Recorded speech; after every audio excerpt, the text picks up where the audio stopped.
Illuminati. By Fritz Springmeier, 1995. Introduction. Am pleased honored to present this book to those in the world who love the truth. This is book for lovers of the truth. This is book for those who are already familiar with my past writings. An Illuminati Grand Master once said that the world is stage and we are all actors. Of course, this was not an original thought, but it certainly is way of describing the Illuminati view of how the world works. The people of the world are an audience to which the Illuminati entertain with propaganda. Just one of the thousands of recent examples of this type of acting done for the public was President Bill Clinton's 1995 State of the Union address. The speech was designed to push all of the warm fuzzy buttons of his listening audience that he could. All the green lights for acceptance were systematically pushed by the president's speech with the help of controlled congressional audience.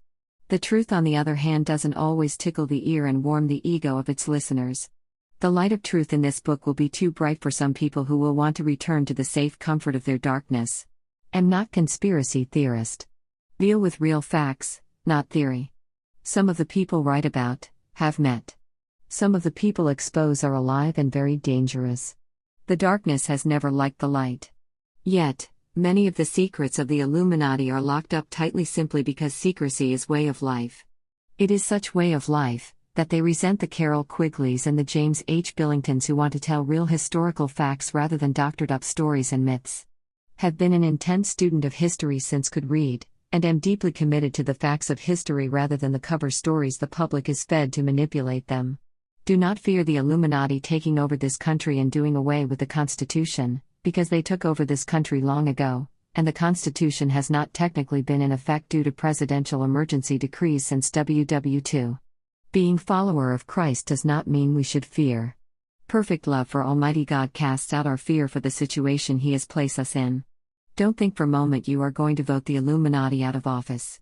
They control the major and minor political parties. They control the process of government, they control the process of information flow, they control the process of creating money, and finally they control Christendom.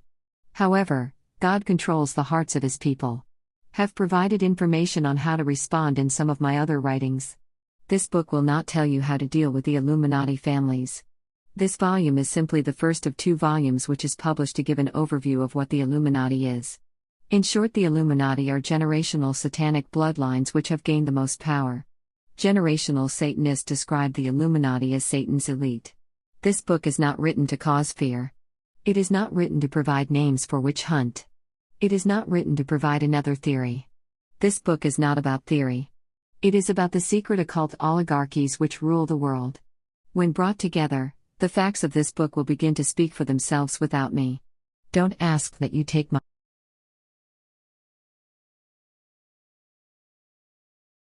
This book is not written to cause fear. It is not written to provide names for witch hunt. It is not written to provide another theory. This book is not about theory. It is about the secret occult oligarchies which rule the world. When brought together, the facts of this book will begin to speak for themselves without me.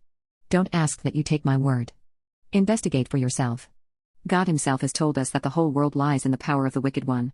Some people, after they have read my material, have gone out into their own geographic area and seen for themselves that small group of people control their nation and the world from behind the scenes. They have seen for themselves the power that secret societies exercise from behind the scenes. This book will not be error-free. There will be typos, and misspelled names, and errors of various kinds. The author is not God Almighty. Do not have every hair on these people's heads counted. This book has not been put out with the luxury of ghost writers, editors, paid staff of researchers, and large budget. Look at many trivial projects which the elite are able to pour millions of dollars into, and look at the research due when at times I've not had time to photocopy some document want. There is so much for me to communicate about the Illuminati, who they are, what their rituals are like, and how they control the world that it has taken several years of writing to begin to give people fully cohesive picture. Finally, after number of requests that assemble my writings exposing the top 13 Illuminati bloodlines, have taken the time to put it all together in book with comprehensive index. History is important.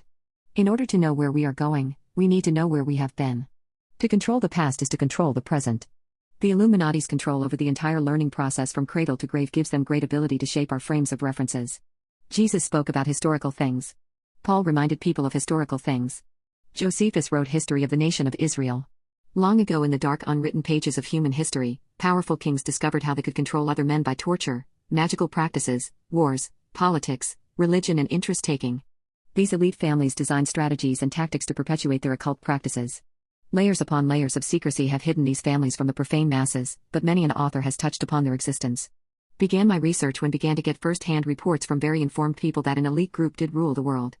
My research into Satan's hierarchy went fast because of my skills as researcher and because knew from the beginning from my informants about the reality of what was investigating.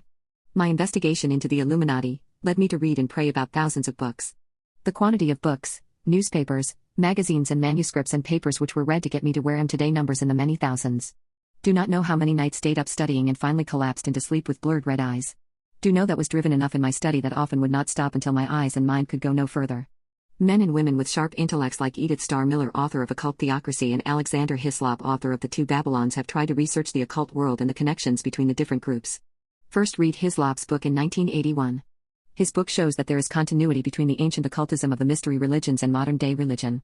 Edith Starr Miller's Occult Theocracy was very helpful for me to rapidly see some of the many hidden historical and operational connections between occult groups today.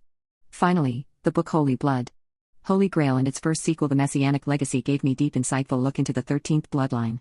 But my understanding has been lifted by countless other investigators, who are worthy of praise because they dared to challenge the power structure to get to the real facts. In mockery and imitation of God's 12 tribes, Satan blessed 12 bloodlines. One of these bloodlines was the Ishmaeli bloodline, from which special elite line developed alchemy, assassination techniques, and other occult practices. One bloodline was Egyptian Celtic Druidic, from which Druidism was developed. One bloodline was in the Orient and developed Oriental magic. One lineage was from Canaan and the Canaanites. It had the name Astarte, then Astorga, then Ashtar, and then Astor. The tribe of Dan was used as Judas Iscariot type seed. The royalty of the tribe of Dan have descended down through history as powerful satanic bloodline. The 13th or final bloodline was copied after God's royal lineage of Jesus. This was the satanic house of David, with their blood, which they believe is not only from the house of David but also from the lineage of Jesus, who they claim had wife and children. The 13th satanic bloodline was instilled with the direct seed of Satan so that they would not only carry Christ's blood, but also the blood of his brother Lucifer. One of the bloodlines goes back to Babylon and are descendant from Nimrod. Down through the years the occult world has remained hidden from the history books. Publishing and education have been controlled privileges. They have ruled behind the scenes. The mystery religions each had their secret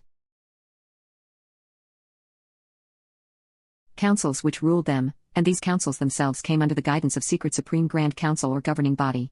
The mystery religions in turn ruled the masses and the political leaders. When first began investigating the Illuminati, clear picture developed that the history books were doctored, and that great power was concentrated in the hands of oligarchies around the world. But who were these powerful people? Have been repeatedly asked. If there is conspiracy, who are the conspirators? That is what this book is about. The history books are full of information about the elites and the masses.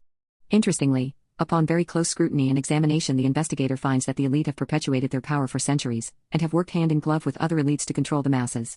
When seen in better light, wars between kings no longer appear as wars between elite factions, but contrived wars to control the masses by their greedy elite masters.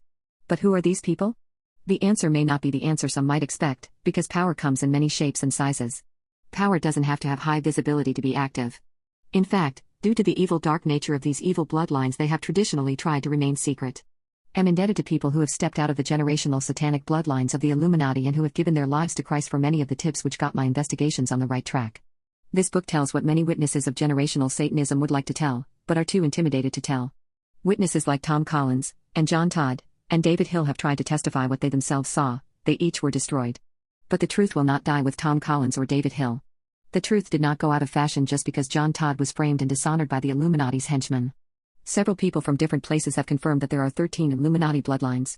Further, several ex-Illuminati people have confirmed my list of 13 families. It is possible that my list is off on name or two, but if it might be off, it cannot be off much, if any. Believe the facts speak for themselves. As you study these bloodlines, you will also see how powerful they are. David Hill, who was investigating the Illuminati, lost his life because he had been close to the inside as high-ranking Freemason who worked for the Mafia. Received David Hill's research manuscript 2 years after had begun reporting on the 13 families. David Hill had done what had originally done. He had asked questions and began to dig into who pulled the strings in this country. Both David and discovered the names of some of the more obvious powerful families. For instance, in David's notes he writes, "Yes, it is fact the Mellons, Carnegies, Rothschild, Rockefellers, Dukes, Astors, Dorrances, Reynoldses, Stillemans, Bakers, Pines, Kuhlmans, Watsons, Tukes, Kleinworts, Dupont, Warburgs, Phippses, Graces, Guggenheims, Milners, Drexels, Winthrops, Vanderbilts, Whitneys, Harknesses and other super-rich illuminated families generally get along quite well with communists, who supposedly want to take away the wealth of these men and give it to the people. However, this is only double talk designed to bolster the superstructure of delusion that communists are the enemies of all capitalists. But communists, like the super-rich families, are not the enemies of monopoly capitalism, they are the foes of free enterprise. Untitled Manuscript of David Hill. 215. My research had already entered another dimension beyond David Hill's, because people trying to escape being part of the Illuminati had given me the 13 family names. But each round of validation have received is pleasant encouragement that others have seen the same things. It was pleasant surprise to see that this researcher had singled out some of the same families as had. Some of the allied families, if not all of them, probably have intermarried somewhere with one of these bloodlines. Because this book is collection of things which have written over the years, allow me to review what was written. In 1991, First self-published my Be Wise as Serpents manuscript, which exposed the top 13 families. In 1992, began my newsletter to continue exposing the Illuminati, and came out with some monographs exposing the monarch mind control program and the Illuminati plans methods to create earthquakes. From the mid-December 92 newsletter up to the most recent ones in 1995, have ran feature articles exposing the different top 13 families. This book is collection of things Fritz Springmeier wrote between 1991 and 1995 about the top 13 families. Preview of volume. Besides feature articles about the top 13 families, have also written articles about the Illuminati in general. When went to assemble what had written on the 13 families, realized that much of what I'd said was in the content of articles about the Illuminati in general. Made the decision to use the approximately 250 pages I'd written specifically about the 13 families as book, and what had written in general about the families, which was also 200 plus pages as book. Volume 2 will explain how the Illuminati control the world, and what some of their beliefs are, and about their secret and semi-secret organizations. The two books will provide perhaps the most in-depth complete picture of the 13 top Illuminati families that has been done to date. In fact, know of no other book which is devoted to exposing the top 13 Illuminati families. In Volume 2, you will read about Illuminati life, Illuminati control, and Illuminati organizations including the ACL, the Bohemian Grove, the Cosmos Club, the CFR, the Club of Rome, the Council of 13, which is the Grand Druid Council, the Jason Society, the Jason Group, the Ordo Saturas, the Otto Groups, me, MJ12, the Mothers of Darkness, the Pilgrim Society, the Prior to Sion, the Process Church, the Sanhedrin, the Temple of Power, and other groups. These two books will give the details behind what was written. The whole world lieth in wickedness, and that the God of this world is in its full reality Satan. Grace and peace be with you. Fritz Springmeier, February 10, 1995. Bloodlines of Illuminati. By Fritz Springmeier. Chapter: The Astor Family. The original founder of the Astor fortune was John Jacob Astor, 1763 to 1884. John Jacob Astor was born in Waldorf, Duchy of Baden, Germany, from Jewish bloodline. The Jewish origins have been hidden, and quite a number of various ideas of the Astors' heritage have been put into circulation by the Astors. John Jacob Astor was butcher in Waldorf. In 1784, he came to America after stopover in London, England. Although the story is that he came to America penniless, and that may be true, he soon joined the Masonic Lodge, and within 2 to 3 years had become the master of the Holland Lodge No. in NY City. This Holland Lodge is prominent lodge in that many of its members have good connections to the Illuminati elite. An example of just one lodge member is Archibald Russell, 1811-1871, whose father was president of real hotbed of Illuminati action for many years, the Royal Society of Edinburgh. By 1788, Astor was master of Masonic Lodge. This is rather interesting considering Astor could not speak English when he arrived in America, and supposedly was very poor.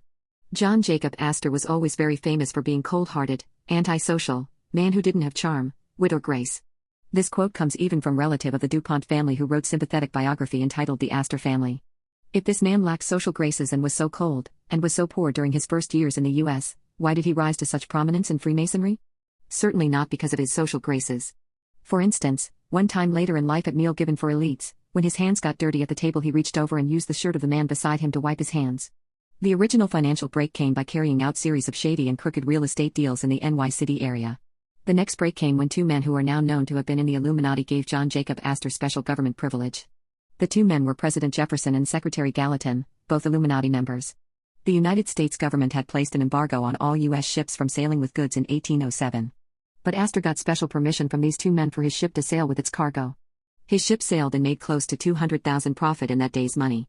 Astor strangely profited greatly from the War of 1812, which crippled almost all the other American shippers. Astor also worked together with George Clinton, another member of the Illuminati, on land deals. Even at that period in history, British intelligence worked with a committee of 300 and for the 13 top families. It is interesting then, that John Coleman, who had access as an intelligence agent to secret documents, discovered that the original John Jacob Astor was also British secret agent. The 13 families have very intimate roles with the American and British intelligence cults. Prior to 1817, John Jacob Astor entered into the fur trade and remained the biggest player in the fur trade until he got out of it in 1834. Over the years, he had managed to build up monopoly. How he managed to push everyone else out is good question. Bear in mind, white people had been trapping furs in the New World for several centuries, and the Indians for who knows how long. Then this guy Astor comes along and in few years totally owns the whole industry. Again, this could only have happened because the occult power of this Astor family gave them the right. Obviously, others in the Committee of 300 had to step aside. If his position in the hierarchy had not given Astor the right, believe me, the other families that originally controlled the fur trade would have gotten rid of Astor. One result of his fur company was that Astoria, Oregon was created. Today, perhaps in honor of the family that originally took interest in it, Astoria is real hotbed for the secret satanic covens in Oregon. John Jacob Astor did have few helpful connections. 3 of his relatives were captains on clipper ships. He had connections in London to the Backhouse family. He married Todd, family frequently associated with Satanism. His wife, Todd, was also connected to the influential Brevoort family. And finally, for some reason, John Jacob Astor was also on good relations with the politicians of the day, perhaps because most of them were Freemasons too. Include Director, American Express Company, Deere. Atlantic Fruit and Sugar Company, Deere. Chase Manhattan Bank of the Rockefellers, Deere. City and Suburban Homes Company, Deere. Classical Cinematograph Corporation, Deere. Cuban Dominican Sugar Company, Deere. Great Northern Railroad, Deere. IL. Central Railroad, Deere, Inter. Mercantile Marine Company, Deere. National Park Bank of NY, Deere. NY County Trust Company, Deere. Weekly Publications Incorporated, Deere. Western Union Telegraph Trustee, NY. Zoological Soap. Advisor to Bankers Trust of Member Amer. Museum of Nat. Hist. Member Nat. Institute of Soak. Sciences. Notice these last two, like so many elite-controlled organizations, are heavily involved in the spread of the evolution theory. Just like the Rothschild, DuPont, and Rockefellers, the Astors always set one of their Astor males as the head of the entire family. This headship is passed down as birthright within the different branches of the family, just as any king passes on his throne. On the corner of 33rd Street and 5th Avenue, the site later began the site of the Empire State Building. The original Waldorf Astoria Hotel was built by William Waldorf, et al. The hotel opened in March 1893. It is described as the ultimate in snob appeal. Later, 2 Astor cousins built the Astoria, another even taller elite hotel in New York, which opened in 1897. Of course, like many of the other elite families, the Astors have the main property to get away and relax. In 1894, John Jacob wrote novel Journey in Other Worlds, where he describes society which operates on the idea of conserving energy. Strange how the elite likes to promote conservation among us cattle. In the late 1800s, the Illuminati began to reconfigure its outward face.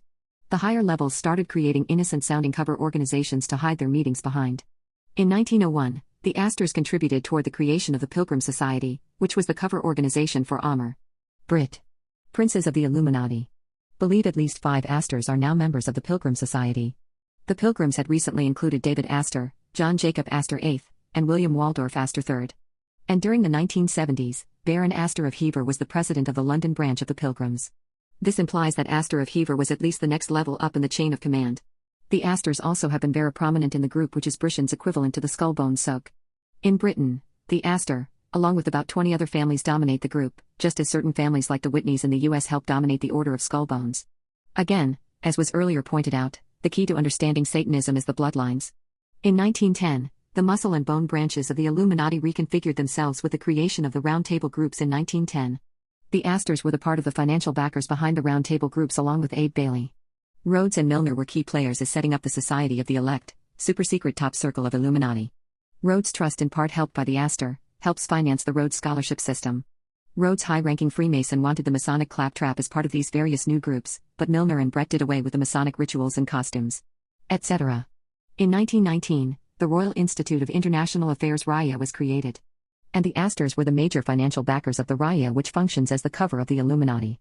For those who are new to this, the RIA is the British equivalent to the Council on Foreign Relations CFR, which takes major role in the policy-making process in the US. Waldorf Astoria was appointed to the RIA.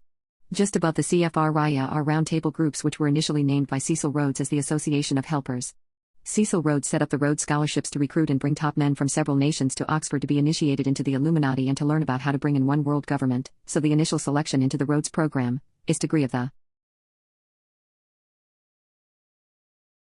Ilum is equivalent to the initiation into the skull bones. In the picture you see how the Clifton Astors were intimately connected to the Rhodes Scholars. Rhodes Scholars frequently went to the Clifton estate. By looking at the genealogy chart you can see how the family in London broke up into two powerful segments. One part centered around the Clifton estate. Another group became barons, the Astors of Hever, or the Hever Astors for short. William Waldorf Astor owned the Pall Mall Gazette, the Observer, and the Pall Mall magazine. The London Times was largely controlled by the Astors, and since 1922 they have owned this major source of British news. The Dupont and the Rockefellers also have some major businesses where they too own blatant large holdings. However, most of the wealth of the 13 top families is hidden so that the ties to who owns it are difficult to track. Hoyt Amiden has been proxy for Vincent Astor and the other Astors. See membership list of Illuminati in this newsletter. The Astor family also used Owen Lattimore as their proxy for opium trade, who in turn used Laura Spelman, who was funded by the Institute for Pacific Relations IPR. The IPR was the group that supervised the Illuminati's decision to allow Red China to share in the opium trade. The puppet strings behind big world events may not be seen by the public, but if we trace the origins of several big events we see the Astors helping pull strings. The IPR helped lay the groundwork for the Pearl Harbor attack. The Astors also were behind the appeasement policy in Europe which allowed Hitler to become threat. The Astors were also involved in the temperance movement against alcoholic drink which was begun by the Women's Christian Temperance Union. The temperance movement was an elite-created movement just like today we have big issues like a party at which are made up by them to keep us busy. Joseph Kennedy and Onassis, two other top 13 Illuminati families, got rich off of the temperance movement by bootlegging. So many people have exposed the temperance movement, see occult theocracy, for just one expose of Freemasonry's involvement that it is not pertinent to cover it here.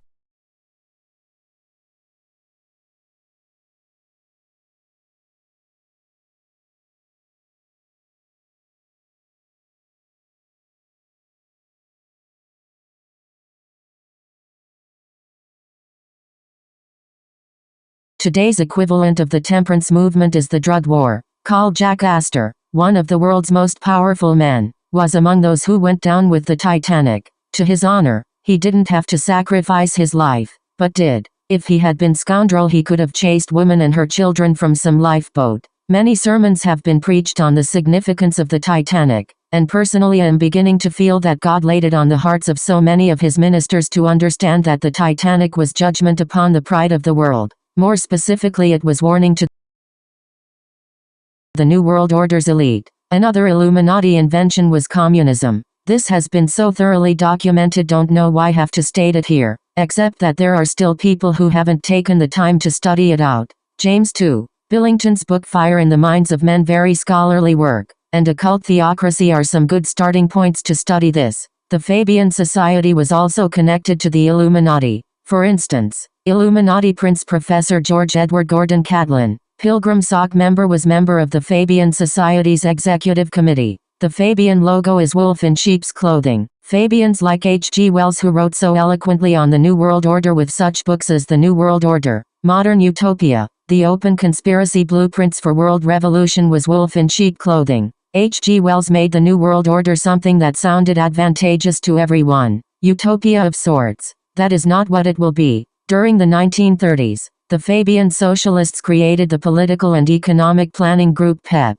Mason Viscount Waldorf Astoria was leader of PEP. Confidential program that the PEP created and implemented through the British government was later described in book Principles of Economic Planning in 1935. The book doesn't explain why its cover has a ostentatious Masonic square and compass displayed on its cover. George Bernard Shaw, who was communist and Fabian socialist, was the best friend of Lady Nancy Astor, who became the first woman member of Parliament. These two spent vast amounts of time together, much more than Nancy did with her husband Waldorf, who she didn't care to be around. Waldorf was the Mason that was mentioned earlier who helped lead PEP. After Nancy Astor was elected or selected by the elite to be the First Lady MP, one of the Russell ladies soon afterwards also became an MP. Communism pretends it is the enemy of the rich capitalists, but both the rich elite and the communist leaders are committed to wipe out Christianity, to wipe out free trade with monopolies, and to set up an Illuminati one world government. Do you see they have similar goals? Picture is included of Waldorf and Nancy Astor's visit to Russia during the 1930s. The Astors were not treated like enemies but like royalty. Can we see how the elite-controlled press have deceived us? Do not trust our Illuminati-controlled elite to protect us from communism. They control communism. Besides socialism, Nancy Astor was big supporter of Christian Science. Christian Science was front for witchcraft from its very beginning. For more information on what Christian Science is about, suggest people study Be Wise as Serpents. Chapter 2.6 The Healing Light. Nancy Astor wrote The Natural History of the Vampire and book on the early Mason communist Bakunin. She used Grenfell family papers. The Grenfell family were close friends to the Cliveden Astors. David Astor, the Honorable, attended Bilderberger meetings in 1957 and 1966. Alpha Lodge is the lodge in England that is traditionally for royalty. There are other elite lodges too, where those of the elite can protect themselves from rubbing shoulders with those of less social stature. These are the type of Masonic lodges that the Astors join. In summary, an examination of the Astor family reveals their close connections with the full spectrum of Illuminati activities, ranging from Freemasonry, the Illuminati itself, the Pilgrim Society, the Round Tables, communism, Fabian socialism, CFR, RIIA, the Bilderbergers, as well as the various politically that is Illuminati-tainted banks such as Chase Manhattan. Ava Alice Muriel Astor was an occultist. She was born in 1902, was pretty but also very serious woman. She was very strong-willed person that was able to dominate person in her presence unless they were also strong-willed. She was into Egyptian magic and believed she was the reincarnation of an Egyptian princess and disciple of Akhenaten. Alice Astor may have been one of the first people to enter King Tut's tomb, where she got herself necklace. Aldous Huxley wrote Brave New World as picture of things that were to come. Most people think as expose, but it was really more as plan or blueprint. Aldous Huxley and Alice did great deal of occult things together. Their financial power is unchecked. Myers and others have noted the Astors are above the law. The top 13 families don't obey the law. They are the law. The Astors may have Illuminati kings and princes in their ranks. They may have dozens of billions of assets. Yet it will all be nothing when they face their creator at judgment. Follow up on the Astors. One of the items that Felt should have given the readers back in the January 1, 1993 issue was the Masonic background of John Jacob Astor 1763 to 1848. For the record, here is his Masonic involvement. Master of the Holland Lodge No. 8. Of New York c. 1788, Grand Treasurer of the Grand Lodge of New York 1796 to 1801, Junior Grand Warden on 2 occasions 1796-1801, Secretary of the Commandery, then called encampments. For busy man, he kept himself busy in his Masonic work. The Astor family revisited with information on their Chandler branch. There are 13 top bloodlines. 13 families or bloodlines are at the top, and 5 of these families are the inside core of these 13. Prior to Be Wise as Serpents, the existence of 13 top families was not known by very many people. The existence of the 13 families had come out in Barry Smith's book Final Notice in the 1980s, but the names were still unknown. Barry Smith of Australia wrote in his book Final Notice, there are 13 families or groups heading up the world government plan. These families are portrayed as the 13 layers of blocks found on the strange seal on the reverse side of the U.S. bill. In Little Read article, one SRA victim recently wrote that Satanism was controlled by few families. Recently, one of the DuPonts was on television show because the DuPonts were trying to kidnap him because they didn't like his support for the book Dope Incorporated was able to get copy of the book, and was overjoyed to find such an excellent book. My sources have been telling me that the top Illuminati families were behind the drug trade. Yes, Satan's top followers are also the kingpins in destroying humanity for profit through drug trafficking. The following families besides others or individuals from these families are mentioned in Dope Incorporated as involved in some aspect of the drug trade: the Astors, Bundys, DuPonts, Freemans, Kennedys, Lees, Rockefellers, Rothschilds, and Russells. It is no coincidence that 9 of the top 13 families would get their names in book which revealed the big names behind the world's illegal narcotics trade. It should be mentioned that some other prominent Illuminati families also play key roles in the drug trade, such as the Bronfmans, Cabots, Shaws, Bacons, Perkins, Morgan, Forbes, Cisneros and Oppenheimers. Where have we seen such names before? There are names in Dope Incorporated that people would do well to know the danger of, such as Louis Mortimer Bloomfield, Robert Vesco, Francois Genoud of Switzerland, Ivan Slavkov of Bulgaria, the Duke of Kent, Master of the Grand Mother Lodge of the Scottish Rite, and Jardine Matheson, to mention few. All our favorite secret fraternal groups appear in Dope Incorporated too. For instance, the Triads, P2 Masonry, regular Freemasonry, the CIA, the Order of St. John, and the Jesuits. The Universal Christian Gnostic Churches which practices black magic has whole chapter showing its connection to the drug trade. Britain's Assassination Bureau Permindex, which has been mentioned previously in this newsletter, also gets chapter in the book. In the Be Wise as Serpents book, examine in detail only the Rothschilds and the Russells did not present much to back up my statements about the 13 families. Further, one of the unthinkable items that most people do not want to consider is that their leaders who they have idolized may be utterly corrupt. There was nothing to do but sit down and give the nitty-gritty details if the threat from the Illuminati was to be properly understood. The facts would speak for themselves. The ideal solution for both writer and reader was for me to write up my research and for you to read it a series of articles. There is only so much person can assimilate at once, and these articles give lots of details. In January of this year began series of articles on the top 13 families which the top experts said nobody knew about. Did this with the hope of stimulating others to notice these families, and to alert wider sector of the body of Christ.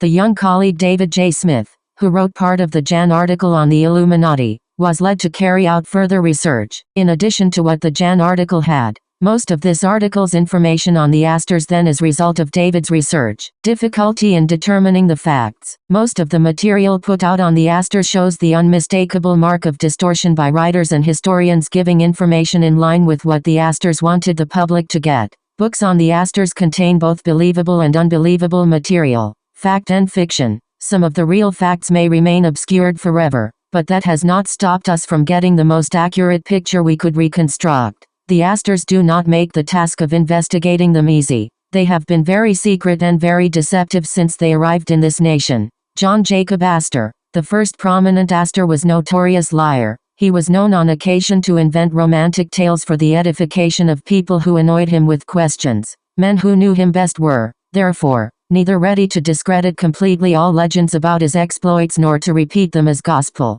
The truth, they suspected, lay somewhere between the two extremes. Terrell, John Upton, First by Astor, 102. John Jacob's son ensured that his father's lies would go unchallenged by incinerating all of his personal records, business records and other papers. Origin of the family. Its name. The Astors have come up with various origins for themselves, and those for or against the family have added more ideas. One strong possibility is that the Astors are descendants of the Astorga family found in southern Italy before the 1600s. The most likely meaning of the name is that both Astorga and Astor are variations meaning Astarte, who is the mother of the occult. Her name is also Semiramis. In Babylon the Trinity was Nimrod the sun, Semiramis the moon, and Tammuz the morning star. In Egypt, these gods were called Osiris, Isis, and Horus. The pictures and statues Isis and Horns were renamed by the Roman Catholic Church as the Virgin Mary and the Christ Child. The family in Europe. The family may have moved from Savoy to Waldorf,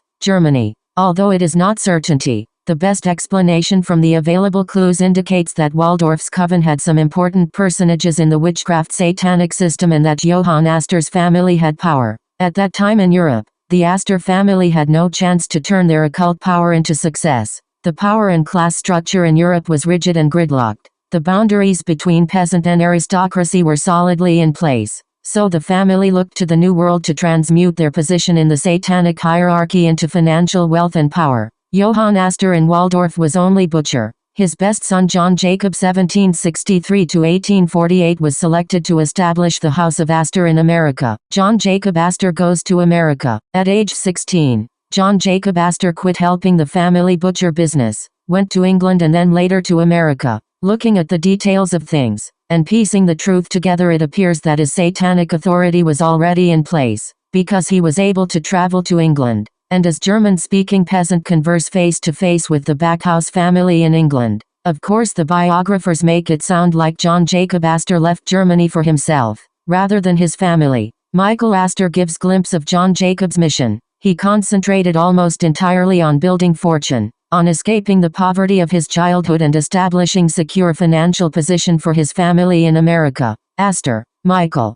Tribal Feeling 11. Overview. The process of 400 years looks like this. Various satanic families moved into the southwest German area in the late medieval time period. Witchcraft associated with Diana was practiced in southwest Germany, and this began to alarm various elements of the Roman Catholic Church. The Astor family provides leadership in the covens in the Heidelberg area. Witchcraft spread virtually all over southwest Germany. An examination of the old records from about 1500 to 1650 show that witchcraft was being practiced throughout the area. Have the names of over 120 towns where it was practiced in SW Germany. The list derived from old German records. The Astors did not have the position, wealth, and power that accorded their position in the late 1700s of occult leadership. In Germany, England and France there was no way to climb the social ladder. However, the New World presented opportunities. The Astors sent 2 sons to prepare the way for John Jacob, one to England, one to America, and then sent John Jacob, their most promising, brightest son, to the New World. While in America, the Astor family helped the satanic elite headquartered in England to maintain its control over America. Having come from Germany, and also due to Satanism being secret, John Jacob Astor's help given to pro-British elite moves were more difficult to suspect. After establishing themselves as aristocrats in America, the tribe of Astors moved to England, where because of their high social position in America, no one questioned the Queen bestowing titles of nobility on them. All along the process, people with Illuminati connections opened doors for the Astors. At this point, it needs to be pointed out that there were ties between the following groups: English royalty, English Satanism, English Freemasonry, and German witchcraft, and the Italian black nobility. Taking the liberty have as author of this article, I'm going to digress to give some examples of these connections. Although on the surface this doesn't directly pertain to the Astors, it does. When one paints in the bigger panorama of what was happening in the occult world, and then one sees blazing star streak across that panorama, then the real history of that blazing star is given by tracking its voyage through that panorama. However, the history books have intentionally hidden the significance of so many of the players and groups that lay along the track of that blazing streak. Specific groups. Order of the Knights of the Helmet. This was an illuminated secret society with Sir Francis Bacon at its head. In order to hide its Masonic rituals, Sir Francis Bacon wrote a play entitled The Order of the Helmet. This was performed in January 1594, and again for 12 days in December 1594. In December 1594, British aristocrats who had been demonically illuminated met and put on play. Calling their initiation ceremony play was Great Cover. Sir Francis Bacon was made King and Prince of Purple. Various men were invested with the collar of knighthood of the helmet, and took vows, and series of charges by 6 high counselors was given in manner that is very similar to what the Satanic SRIA does now. The reader may ask, what does this have to do with the Astors? This is simply a brief look at the background of what was happening in the occult in Europe. The Queen of England sent Sir Francis Bacon as young man in his 20s to the continent of Europe. Sir Francis Bacon toured France in places such as Louvre,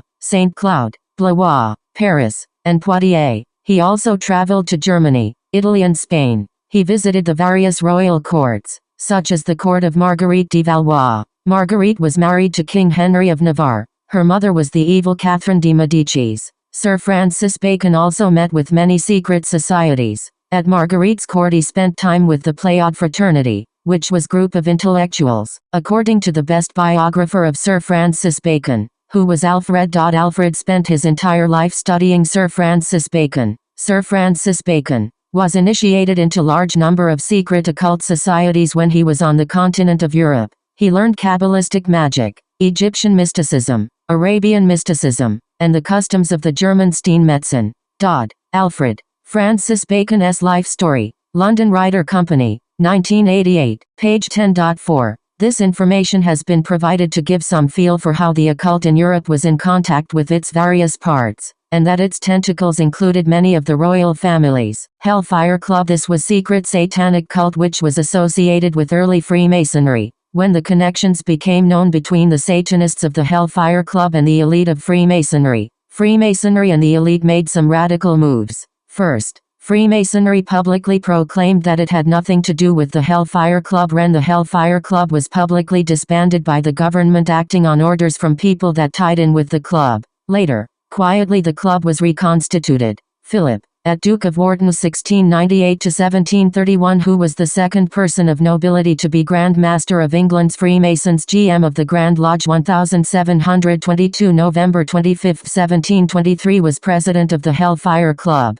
He was an MP in the House of Lords. In 1726, he left England and was basically brought into ill repute by the Masons, who distanced themselves from him. George Lee, Earl of Lichfield, was also another prominent Mason who was member of the Hellfire Club. Benjamin Franklin, who was the head of the American Freemasons in various capacities, and also the head of the Rosicrucians and number of other secret occult groups, was also member of the Hellfire Club. Benjamin Franklin's Satanism was not mentioned in my B. Wise's Serpent's book, but he was an important Satanist who was part of the Order of the Quest. That is the group which has been entrusted with the plans for bringing in the New World Order of Satan. Remember that John Jacob Astor was very involved with Freemasonry, as were number of his intimate friends such as New York Governor DeWitt Clinton and General John A. Armstrong. In regards to the Hellfire Club, the Earl of Sandwich, Benjamin Franklin and Sir Francis Dashwood were leaders in the Hellfire Club and were also Postmaster Generals of the British Postal Service. All were Freemasons too. Their positions as Postmaster Generals allowed them total access to the mail, and allowed them to spy on the communications of the 18th century. The man who became Postmaster General after Dashwood, who moved on to be MP, in the BR Parliament, was the Mason John Wilkes. John Wilkes took over in 1766 and 1774 was Lord Mayor of London. Wilkes then brought one of the original Hellfire Club members, friend of his Willis Hill, to help with the postal service. The next Postmaster General was the totally corrupt man, the Earl of Sandwich, who served until 1771. Benjamin Franklin spent the summers of 1772, 1773, and 1774 at Dashwood's estate in West Wickham. The caves under Dashwood's estate at West Wickham were used for satanic sexual rituals, which were participated in by Benjamin Franklin. Ordo Saturnus. This is an old secret satanic German order. In the last few newsletters,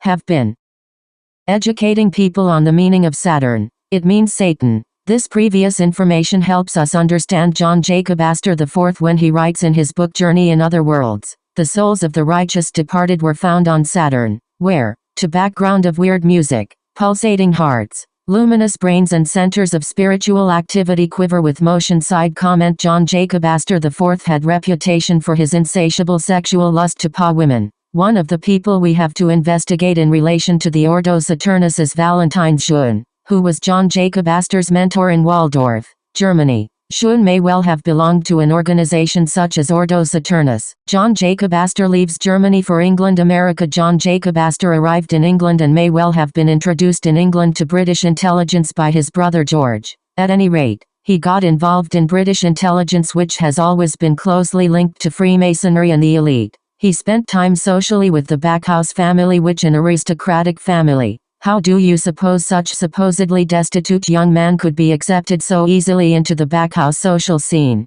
This is not explained by modern biographers. After 4 years, his brother George then sent him to America to represent George's music company. His brother Henry met him when he arrived in 1784 at age 20 and introduced him to the occult world in New York City. Thomas Backhouse Company was leading house in the lucrative fur trade. John Jacob Astor set out to bring the fur trade under his own control. There is tact that must be faced. The elites Committee of 300, secret legislative group of the Illuminati, decided that John Jacob Astor could expand into the fur trade and into the opium narcotics trade. Dope Incorporated shows that the Astor family was the first American family to get into the opium trade, and that their opium trade had was special privilege that most other American businesses did not even try to compete with. Why? Dope Incorporated doesn't say this, but know that it is because the Committee of 300 decides such things, not free enterprise. American furs yielded 1,000 profit in those days. The privilege of fur trading was pot of gold, so to speak, that the Committee of 300 gave Astor,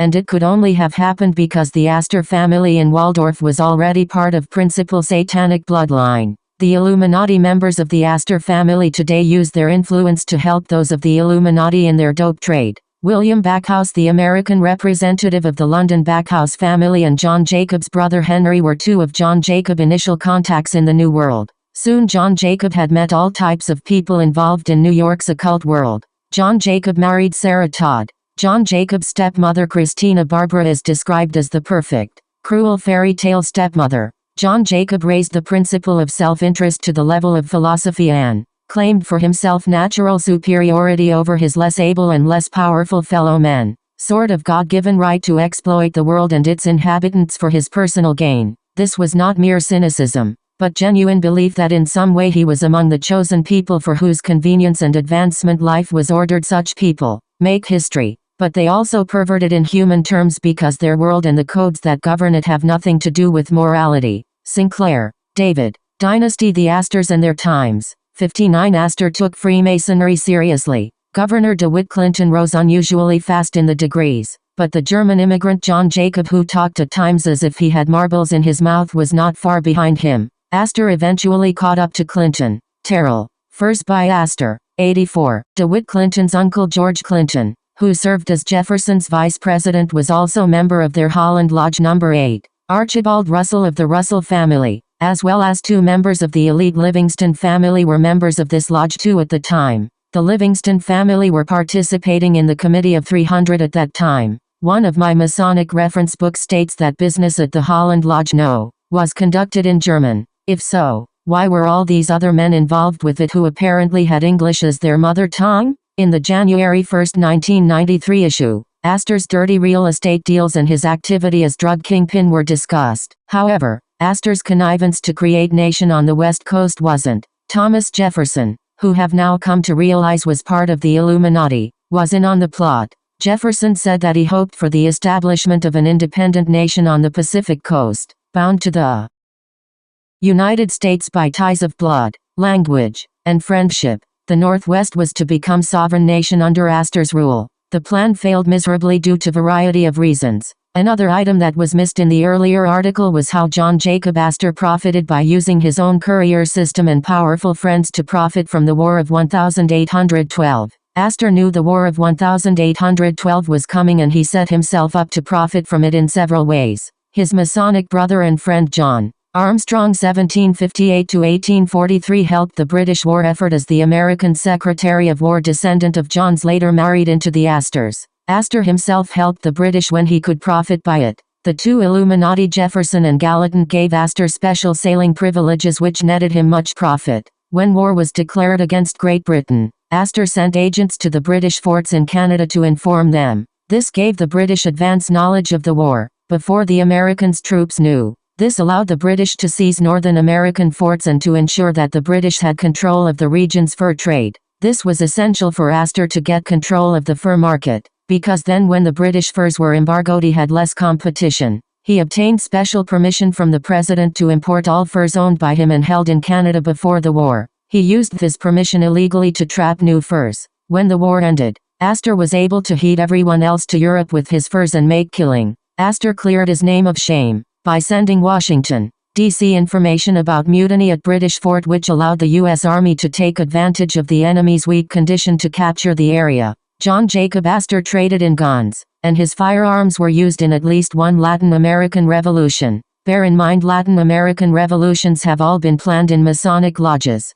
When employees of John Jacob Astor would trap fur or trade furs with the Astor fur houses, they would be paid with letters of credit. Then Astor agents would be sent out to ambush and kill them, so that the Astor Fur Company could save money. The deaths were blamed on Indians. Zachary Taylor stated, "Take the American Fur Company in the aggregate, and they are the greatest scoundrels the world ever knew." O'Connor, Harvey. The Astors, page 44. William Backhouse Astor. This was the son of John Jacob Astor. He was infamous for his hank treatment of thousands of people who rented from him in New York. There were repealed riots by tenants who were opposed by the harsh, filthy living conditions in the buildings Astor owned, but their complaints were consistently ignored by Astor and their riots suppressed by the police. Only half of the children of his tenants lived to age 20. The Astors were deeply involved with the Tammany organization. William B. supported the corrupt administration of the infamous New York mayor, Fernando Wood. The government at that time was a pack of corrupt men. When Wood was exposed,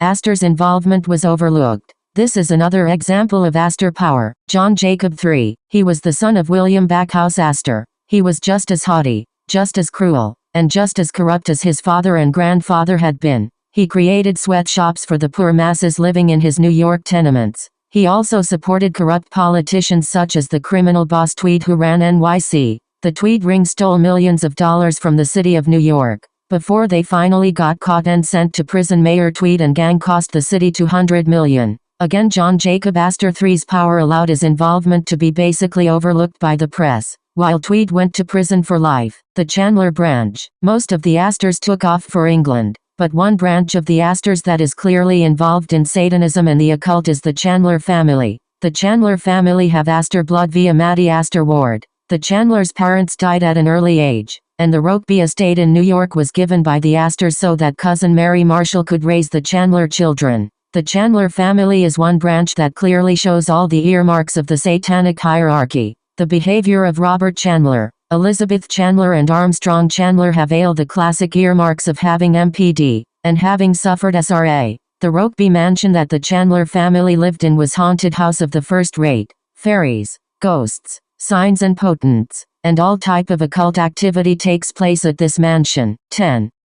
When top are ex-Illuminati members who have managed to escape Satanism describe their home life, they mention that occult phenomena was natural part of home life. This certainly is what life has been like at the Chandler Rokeby mansion. The Cheniers are not well known publicly but have been part of the social scene of the elite. Theodore Roosevelt and Senator Henry Cabot Lodge of the elite Cabot family were good friends of the Chandlers. The Chandlers created the town Roanoke Rapids, North Carolina. At some point hoped to do an expose on the resort area in that general area that is meat market for the Illuminati. Families like the Bill Clintons go down there every year for vacation to mingle with other middle management families that the Illuminati use as lackeys. Illuminati scouts watch and choose who they want to use for political office, etc. Who's who of the Astor orphans. The Chenier family who are of interest to our study of the Illuminati will now be given. John Armstrong Chandler married mystic novelist and morphine addict Amelie Reeves. Once wandering in the twilight she asked wistfully,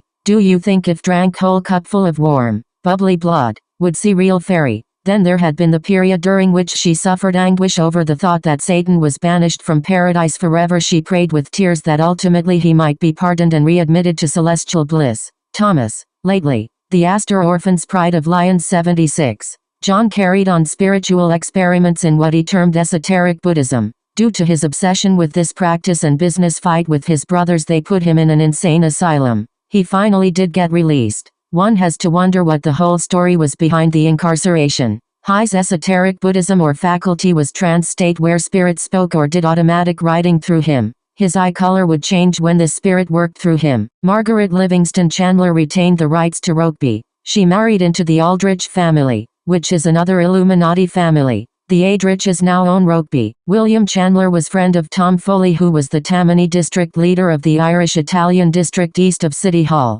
Another friend was Jack Follansbee. Jack Follansbee's cousin was William Randolph Hearst, an Illuminatus of the who got Billy Graham's ministry going by financing the first several years. The Hearst family is in the Illuminati. One of the Rothschild descendants, Don Hearst Bauer, has changed his name to Don Hearst. Winthrop Chandler's wife, Amelie Rive. Her father William Cabell Reeves studied law under Thomas Jefferson. The Roosevelt connection. The Roosevelt family has been connected to the Delano family, which is black Venetian noble family that goes back for many centuries. The lives of these families also intertwine with the Astors. Examples of the interweaving are Franklin Hughes Delano, heir to massive whale oil fortune. He married Lavia Astor, daughter of the original William Buckhouse Astor. James Roosevelt married Helen Astor, daughter of William Backhouse, Jr. Full stop. James Roosevelt, Freemason. He married the sister of Vincent Astor's wife. Summary. In our revisit to the Astors,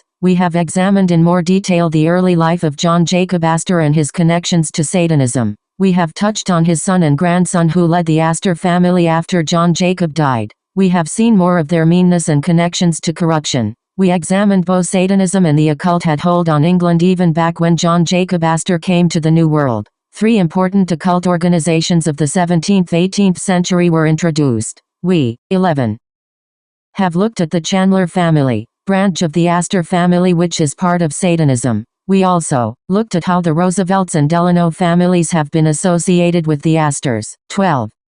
Bloodlines of Illuminati, by Fritz Springmeier, 1995. Families in the world who are allied with the Illuminati. Who and what kind of family are allied with the top 13 Illuminati bloodlines? The Illuminati seeks to capture the occult power of powerful occult bloodlines around the world. They have intermarried with American Indians to gain the spiritual power resident within the leading spiritual American Indians. Various Indian reservations are used for Illuminati rituals. They have been doing this type of thing for thousands of years. Powerful families around the world participate on different levels with the Illuminati. Some participate on business level, such as the various crime mafia type families around the world. Mafia families might not subscribe to the occult philosophy, but they do recognize power and business. Some powerful families around the world participate simply on the level that they have been sucked into the world system and are dependent upon going along with the flow of the world system. An example of this would be the King of Nepal. The King of Nepal rules a Virpur Hindu kingdom.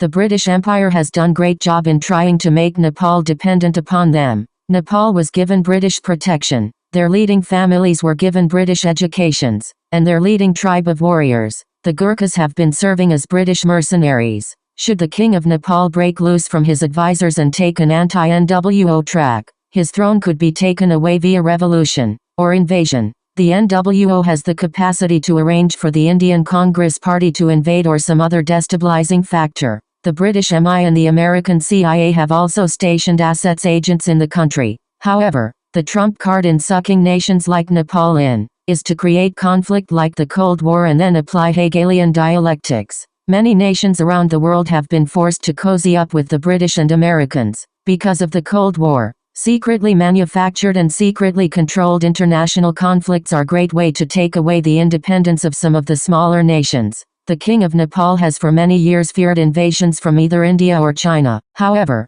Switzerland has been afforded the luxury of not having to take sides in the Illuminati's secretly created wars, because the Bloodlines have had such total control over Switzerland for so many centuries. There is no need for Switzerland to participate in Hegelian dialectics. If families are powerful but not in the Illuminati's clique, they can be destroyed, such as Howard Hughes was. An example of this is how the Rothschilds progressively destroyed the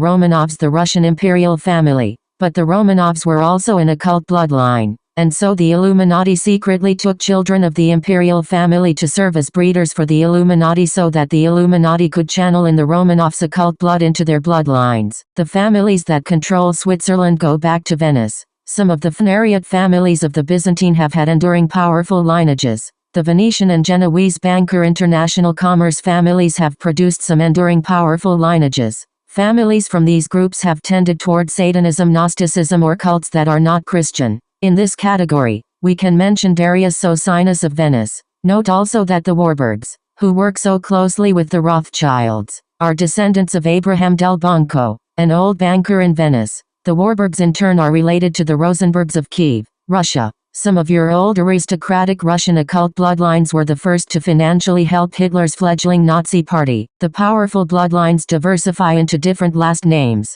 but some of them still have enough visibility that they can be halfway tracked by their modern names. For instance, the Cabot family of Boston are descendants of Sebastian Cabot, who was born in Venice. Sebastian Cabot, whose father was John Cabot, was in turn descended from Giovanni Caboto of Genoa. Giovanni Caboto was member of powerful family in Genoa. In modern times, the Cabot family has been active in politics and intelligence agencies for the NWO. For instance, Thomas D. Cabot set up Radio Swan on Swan Island for the CIA. Paul Cabot was director of J.P. Morgan Company, beside director of other corporations that interlock with the Illuminati's power. Your ruling families in Western Europe tie back to William of Orange. There is powerful Arabic connection to the Illuminati. Men like Serdar Iqbal Ali Shah are very knowledgeable about Arab magic and occult practices. Serdar Iqbal Ali Shah has written at least 70 books on magic and occultism. These families keep track of their genealogies, and certain members of these occult families know the histories of these families. Believe that history of the top 13 Illuminati families is the key to understanding history. Many of the families which appear to be allied with the top families are actually related at some point back in time. Further, many of the allied families are top-level flunkies for the families with the real power. Some people have tried to put the Rothschilds in this category, but such thinking is nonsense. Not only do have too many eyewitnesses who have come from the inside of the Illuminati who say the Rothschilds are one of the top, but one can also point to how much control and wealth the Rothschilds exercise. The process of history has been to increase their control and wealth. The overall picture can't be denied. The Rothschilds are not flunkies for some other more powerful family. Believe that an investigator will do himself favor in tracking down the ties family has with the top bloodlines and how that family interacts with the top families. This is the principle behind why history books discuss royalty so much. All that encourages that people investigate Satan's royalty in order to understand how Satan's realm, the power behind the scenes, operates. In the Be Wise as Serpents book gave good example of how Satan's realm works behind the scenes. The Illuminati control the Watchtower Society. The nominal head of the WT Society for many years was their president Fred Franz. Yet, Fred Franz had grown very old, was blind and stayed in his bed. Nathalie was supposedly Fred Franz's bodyguard and helper, but all communications to WT President Fred Franz had to go through 6 feet 2 Nathalie, who would supposedly ask Franz and then would come back with an answer. Apparently Sali may be from an Iraqi Jewish bloodline. He wears big rings and has expensive tastes. Sali was the channel through whom the Illuminati could pass their decisions for the WT on to the governing body and Bethel staff. The Bundy bloodline. My knowledge and research is limited. So much more work can be done to uncover the evil works of darkness that collaborate to destroy the Christian faith. Hopefully articles like this will serve as spotlights on the Jekylls and Hyde that ravage our land, and that seeing their opponents better, Christians will avoid the many secret spiritual undertows that drowned so many. In the 1980s, one of the most famous criminals was serial killer named Ted Theodore R. Bundy. It is not publicly known why he killed so many innocent victims. Ted Bundy told his girlfriend Elizabeth Kendall that the force caused him to kill. Bundy's confession to her was given after his final arrest in Florida. Elizabeth wrote down his confession as he gave it to her over the phone. Ted said, "Don't have split personality, don't have blackouts, remember everything I've done. Like Lake Sammamish. We went out to Farrell's for ice cream after eating hamburgers. It wasn't like had forgotten or couldn't remember, but it was just over, gone. The force wasn't pushing me anymore, don't understand it. The force would just consume me." Kendall, Elizabeth. The Phantom Prince, My Life with Ted Bundy. Seattle Madrona Publishers. 1981. Page 176. The force is the very term that high-level Satanists use to describe the power that they believe in, which they believe can be used for either good or evil. The movie Star Wars surprisingly used the Illuminati's term the Force, which up until that time had been reserved for esoteric use by Satanism and the occult.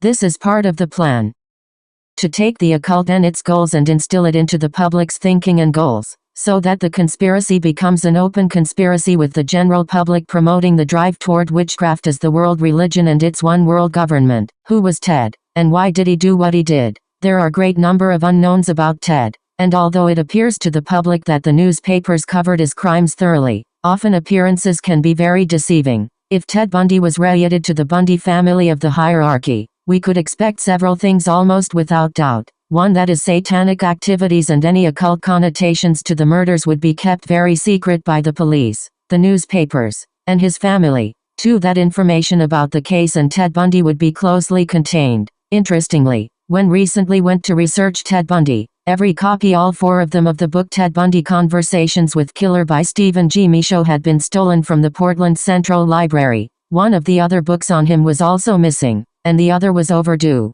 The university library, which is on different library network, was just as bad. Did my research across the border in Washington state. Another category of books that is consistently stolen, have been told by the library staff, are books on Freemasonry. Consequently, the Portland Central Library has policy that interlibrary loan books on Freemasonry cannot be taken out of the library, even though the lending library doesn't mind if they are checked out. Another example of how books relating to Satanism or the satanic conspiracy become rare is when checked the Thurston Company WA Library's computerized system for Anton LaVey's Satanic Bible. Of the system's 18 copies, 14 were lost, assumed stolen, 1 was listed trace, and 3 were being held by the libraries, that is, they were not out on the shelves. Before proceeding any further, let me categorically state that haven't found anything that ties Ted Bundy in with the top satanic family of the Bundys, nor have found anything that disproves it either. Don't know either way. Still, there are some interesting items about Theodore Bundy. Perhaps someone else will be motivated to do the genealogy work, and save me the work. Ted was law student. One of the schools he studied law at was University of Puget Sound. A major reason he did so poorly in law school was the immense stress that took place in his life in connection to the time and effort he put into murdering beautiful women. Yet, His poor academic performances were no barrier to his political success. Ted does have number of items that seem suspicious. First, Ted drove all the way from Washington State to Miami, FL to take part in Nelson Rockefeller's 1968 campaign. He was big Rockefeller fan. Ted was appointed assistant chairman of the Washington State Republican Central Committee. Ted traveled in elite social circles, and was preparing for campaign for Ted to run for state governor. For instance, in 1973, he was part of the Republican State Committee. He may have been on this committee in other years too. Ironically, Ted Bundy had served briefly on the Seattle Crime Commission on study of white-collar crime. For whatever reasons, whether it be elite connections or his winning personality, it is certain that he had big political career in front of him as young person if he had not blown things. Second, almost all the serial killers have had connections to Satanism, and in every case the media and the police have suppressed or greatly downplayed their connections to Freemasonry and Satanism. For instance, Charles Manson Freemason, OTO Satanism, Sam of Sam Berkowitz OTO Satanism, Jack the Ripper Freemason, and Henry Lee Lucas Satanism. Could it be that Ted Bundy had satanic side to him? Haven't seen anything that shows that he wasn't Satanist. He did join the Mormon Church during the middle of time period of years when he was murdering innocent women, but his motive for joining certainly had nothing to do with sincerely serving God. Have learned that Ted had an interest in astrology. Perhaps the closest person to Ted Bundy, his longtime girlfriend Elizabeth Kendall, wrote in her book The Phantom Prince: My Life with Ted Bundy that she didn't know why he brutally killed so many women. She was aware that he liked bondage-type sexual arrangements, but the inner workings of Ted's mind were mystery to her, and Ted was capable of some of the biggest lying and yet coming across totally honest. This type of lying goes on every day by the Illuminati members who as habit make bold-faced lies to the public. Ted Bundy was adopted by his father Johnny Bundy, who was dentist in the northwest area of Washington State. What is this main branch of Bundys that we are speculating that Ted's father might or might not be tied to? The original Bundy family came to the New World before 1635 to Boston. MS. Few years later they moved to Taunton. MS. Large branch of these Bundys went to Connecticut, and later few went on to New York. Another group of colonial American Bundys were in North Carolina. The particular members of the Bundy family that are prominent in the New World Order today are the ones who would have inherited the position of authority over the family if satanic tradition had been followed. The Bundy family was an old American family that was part of the Eastern establishment, but with only few exceptions like Congressman Solomon Bundy in the early 19th century. The family has only come into the public's eye during the 20th century. This family also surfaces in not so prominent places too. Two of the key early Watchtower Society leaders were Bundys. These were Walter H. Bundy, who went with Charles Taze Russell to Great Britain on his May 29, 1909 trip, and Edwin Bundy, who worked at the Bethel headquarters at the turn of the century and traveled around the U.S. for the Watchtower Society from 1906 to 1910. The following is my own who's who of the Bundy Illuminati family. After this list introducing our cast of characters, this article will get back to discussing the Bundys. Who's who of the Bundys. Eric Bundy placed in charge of the prisoner Howard Hughes by the Illuminati family of Onassis. More about this later. Eugene H. Bundy, lawyer, Judge 1889 to 1896. V. Priest, Director, Central Trust Savings Company, banking ties. Deere Industrial Company. Partner Bundy Jones, Chairman Exec Com of the Republican State Central Committee in 1898 and 1900. Knights of Pythias. Order of Red Men, Order of Elks, Episcop, Frederick McGeorge Bundy, Skullbones Inn at 1921, CHRMN North Atlantic Filet Council Harriet Lowell Bundy, married Skullbones member Gaspar Andelet Bellin Inn at 1939 with Harriet's brother, Harvey Hollister Bundy 1888 to 1963 Skullbones Inn at 1909, Special Ass to Sec of War Stimson Skullbones, Law Clerk for Justice Oliver Wendell Holmes, Key Pentagon Man on the Manhattan Project, Sec of U.S. Sugar Equalization Board, CHRMN Panama Railway Co., in the U.S.'s Canal Zone, CHRMN Boston Personal Property Trust, Director Boston 5 Cent Savings Bank, Director State Street and Union Trust Companies, Director New England Merchants, Director R.M. Brady I Company in 1952. He became the chairman of the Carnegie Endowment for International Peace. CHRMN Foreign Bondholders Protective Council, Trustee President of World Peace Foundation, Chatham Wellesley College, Chairman of the New England Rhodes Scholarship Selection Committee, member Century Assoc, and some other things. Unitarian, Harry W. Bundy, Mason, Satanist, and Chief Adept of SRICF, Harvey Hollister Bundy, Jr., possibly in one of the other Yale secret societies. Banker, Catherine Lawrence Bundy, daughter of Harvey Hollister, Sr., McGeorge Bundy 1919, MJ12, Skullbones in it 1940, CFR, President Ford Foundation, Bilderberger, Special Assistant to Presidents Kennedy and Johnson on National Security Affairs, National Security Advisor, Robert Bundy, edited Images of the Future the 21st Century Beyond, William Putnam Bundy 1917, Skull and Bones in it 1939, CFR, CIA 1951-61, Once CIA Always CIA, editor of CFR's Foreign Affairs 1972, member of the Permanent Steering Committee of the Bilderbergers, AS, Sec of State, Far Eastern Affairs 64-69, 1960 Staffder of Presidential Commission on National Goals, Professor MIT 1969-71, part of the law firm of Covington Burling which represents many of the Illuminati elite in Washington, D.C. Other prominent Bundys include Charles Allen Bundy, Foundation Executive, Manager of several companies, President, Springs Foundation, President, Close Found, China, SC Parks, Recreation and Tourism, MEM, SC Coordinating Council for Econ, Bell, Rotary Club President, CHRMNBD, First Meth, Church 1978-79, Charles H. Bundy, Sec of Frost Foundation, Charles W. Bundy, Sec of Cornelius Foundation, Edwin S. Bundy, Business Executive, Cornell University, Century Assoc, Hezekiah Sanford Bundy, Congressman, Lawyer, Jonas Mills Bundy, Founder Ed-in-Chief of New York Evening Mail newspaper, Close friend of President, Garfield, Law degree Harvard, Omar Bundy, West Pointer, General William Edgar Bundy, U.S. Attorney Dist, Trustee Ohio University, editor of some journals. What is so powerful about the Bundys? Most Americans would not recognize the Bundy family as powerful elite family.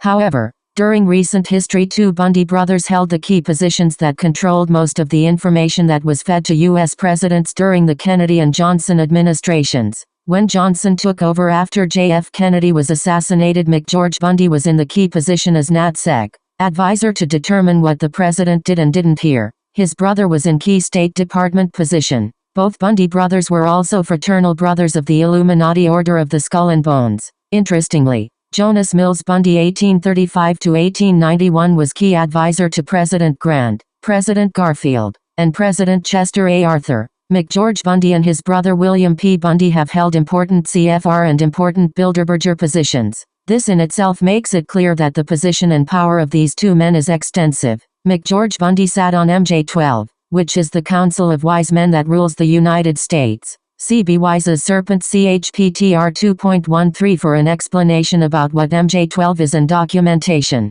United States has been the most powerful nation overall on the earth. So without doubt McGeorge has had both great public known and great secret power. The three most prominent Bundys to write about are Harvey Hollister Bundy, Sr., William P. Bundy, and McGeorge Bundy. We will now take a look at these three along with Eric Bundy, who was given key position in sinister plot to steal all wealth and power of Howard Hughes, and Harry W. Bundy, who was chief adept of one branch of the Illuminati. Harvey Hollister Bundy Sr., his grandfather was lawyer and congressman, and his father was lawyer. Harvey also became lawyer, but he didn't stop there. Harvey was initiated in the Skull Bones in 1909. After his law degree he did some world traveling. Then in 1914, he began working for Justice Wendell Holmes. Later in 1929, Alger Hiss CFR also began working for Justice Holmes. Hiss was communist spy and later key player during F.D. Roosevelt's reign. Harvey's son William P. narrowly missed having his career ruined because William had financially helped Alger Hiss.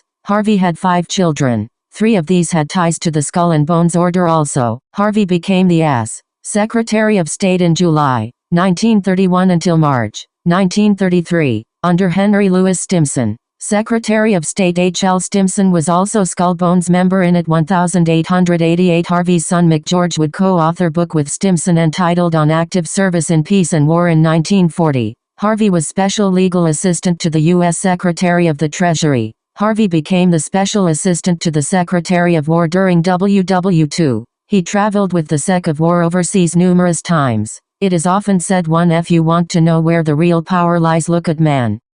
Advisors. Here we see Harvey giving advice to the U.S. Secretary of Bones, pages 49-50, where B give various reasons why Covington Burling are highly suspected of left-wing activity. William began his war during the United States' largest military challenge in history. Harvey was one of the most key figures in the supervision of the Manhattan Project developing the atom bomb. He was the key Pentagon man. He did liaison work between the War Department and Office of Scientific Research and Development. In 1952, Harvey took over the Carnegie Endowment for Peace from John Foster Dulles. The Carnegie Endowment for Peace has been major vehicle for the Illuminati to finance tax-free various projects. In 1971, for instance, the Carnegie Endowment for Peace spent over $1 million, and had assets of $41 million. The stated object of the foundation is to promote international peace. This is the type of peace that President George Bush told the United Nations that the world needed. Skull and Bones member George Bush informed the UN that one world government peace was needed by the world.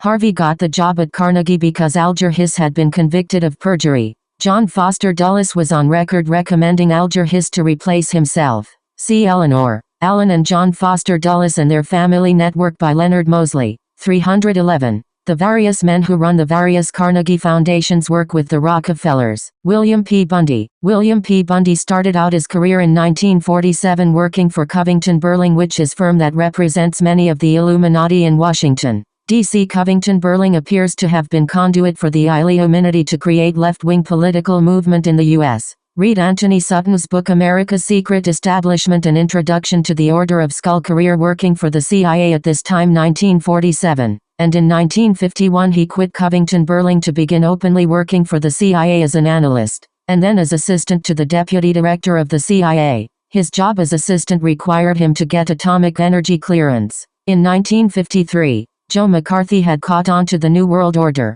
although the history books and papers report that he was commie hunting. If one reads Joe McCarthy's own words, it is clear B was gunning for the New World Order. Senator Joe McCarthy subpoenaed William Bundy to testify. The senator knew he could expose great deal if William P. Bundy was questioned, even if he might try to lie. The calling card to get the subpoena was the fact that William had donated at least $500 to help communist spy Hiss defend himself. Hiss's brother Donald worked for Covington Burling when William was there, and Alger had worked at the firm William's dad had worked at. McCarthy sent down many subpoenas, but Allen Dulles, who was part of the Illuminati and the CIA director, ignored the subpoenas, and eventually was able to get William P. out of the country so that he would not have to face McCarthy's questions. The State Department was going to arrest William P. at the dock as he was trying to escape on the Queen Mary, but alien Dulles was able to get the State Department to call off the arrest, and William P. Bundy sailed. McCarthy wrote Allen Dulles, "Note your refusal to give us any answers to our questions.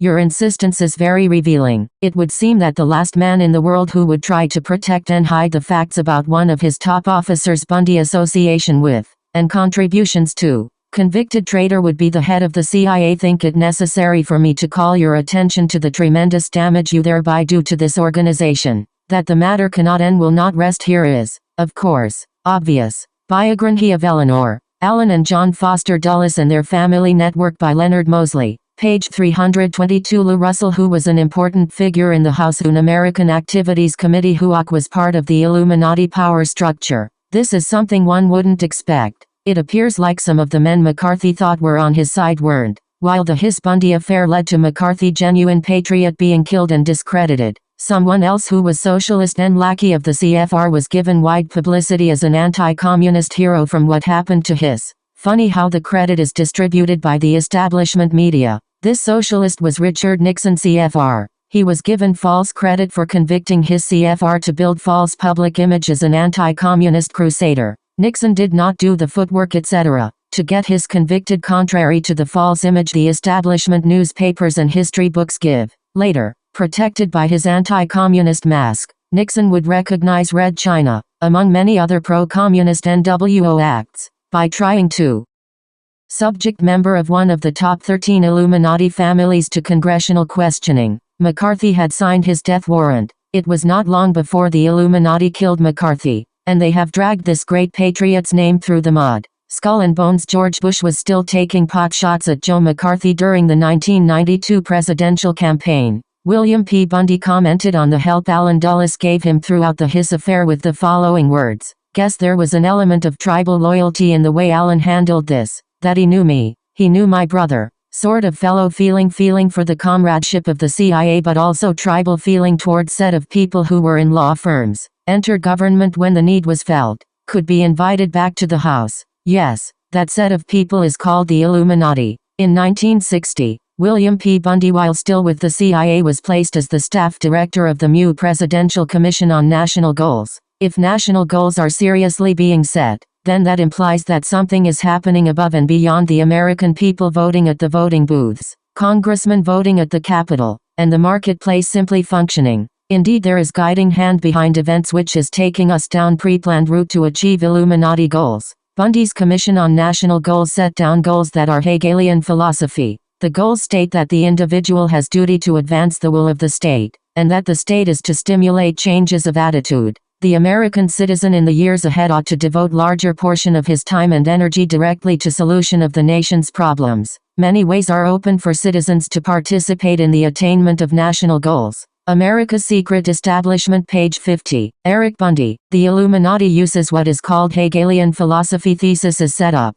An antithesis, the opposite of the thesis, is then set up, and then out of the conflict of the two comes the synthesis. Hegelian philosophy is really fancy term for what the Illuminati were doing before the term was invented. To bring this all down to street terms, the Illuminati's mafia, yes, the Illuminati created and runs the mafia, would send businessmen letter demanding money and signed with the imprint of Black Hand. This was the thesis. If the demand wasn't met, then the business would be burned or the businessman hurt. Then the mafia would introduce themselves as potential protectors for the businessmen from the Black Hand extortioners themselves. This is the antithesis. And when the businessman begins paying the mafia for protection, that is the synthesis. The Illuminati are doing this tactic all over the world, and it certainly has almost everyone fooled. Mafia strongman Sam Giancana, birth name Momo Salvatore Gingano, had girlfriend Judith Exner. That JF Kennedy, member of one of the top 13 Illuminati families, spent regular time with sexually. Giancana also had friend named Robert Mayhew who worked under Stavros Niarchos of the Onassis family.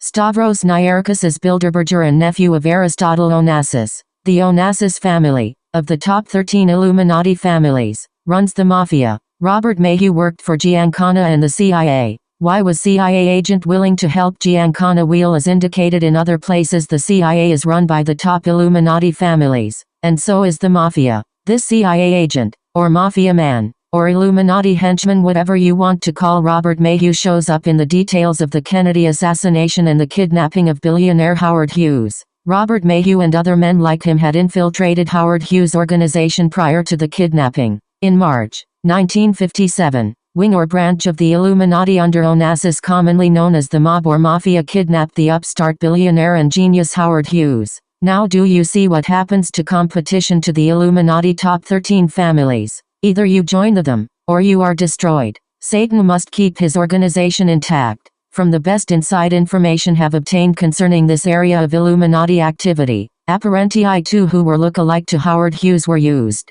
The reason 2 were used will be explained. First, because the Howard Hughes actually wing rector who on rare occasions showed himself was fake, the Illuminati wanted to keep him out of the public eye as much as possible, so it made sense to have another double. The natural story was that because Howard Hughes was so reclusive, he had hired Hollywood actor Brooks Randall to be his double to keep newsmen and other snoops from following him. When Howard Hughes' wing rector would go out, then the decoy Brooks Randall would be employed to keep photographers, process servers and private detectors away from the Illuminati's real Howard Hughes' wing rector. It was Robert Mayhew that hired Brooks Randall. And working with Mayhew and somewhat over Robert Mayhew was Eric Bundy, was given oversight of the day-to-day operations involving the control of their prisoner Howard Hughes, who most likely died in 1971, and whose public death was 1975. For those wanting an official paper trail, see Senate Report number 94/465 entitled Alleged Assassination Plots Involving Foreign Leaders, November 20, 1975. 74, where Mayhew's role is talked about in the death of Onassis. One of Mayhew's top men was Lou Russell, who besides working for Mayhew, the CIA, The Onassis family was the person who bandied the security and investigative needs of the Republican National Committee (RNC), and Russell was with the company that provided security for the Watergate complex when it burgeoned. The Russell family is top 13 family. The Russell family will of course have its own turn to have an article about them in this newsletter. It is Lou Russell who helped Nixon get his convicted. Was McCarthy and his used? It appears so. John Smith now puts out the theory contained in his book Alger Hiss, the True Story, which claims Alger Hiss was framed. So we have come full circle. The communist agent that almost ruined William P. Bundy's career, because Bundy was Alger Hiss's and Donald Hiss's friend, is now exonerated by book written by an establishment researcher, McGeorge Bundy. Anthony C. Sutton does an excellent job in his book on the Skull Bones Order in describing how McGeorge Bundy received preferential treatment all through his life. Consistently, McGeorge Bundy got jobs for which there were thousands of better candidates. McGeorge Bundy went to Yale, where he was initiated into the Skull Bones in 1940. McGeorge then went to Harvard. After this, McGeorge joined the Army as private. Very few privates ever achieved the rate of promotion that McGeorge received. Within a year after joining as private, McGeorge was promoted to captain. Not only was he made captain, he was placed on staff to plan the logistics and other details of the invasion of Sicily and the Normandy invasion. That is honestly fantastic. How can Greenhorn without experience have the experience to know how much supplies, etc. are needed for certain operation? Bear in mind that these calculations are for battles in which the wrong combination of supplies could mean death or defeat for unit. As Sutton points out on page 51, can 23-year-old, with no military experience, undertake planning for amphibious operations? The answer is obviously no. Even if his father the Order is in the Pentagon as an aide to the Secretary of War the Order.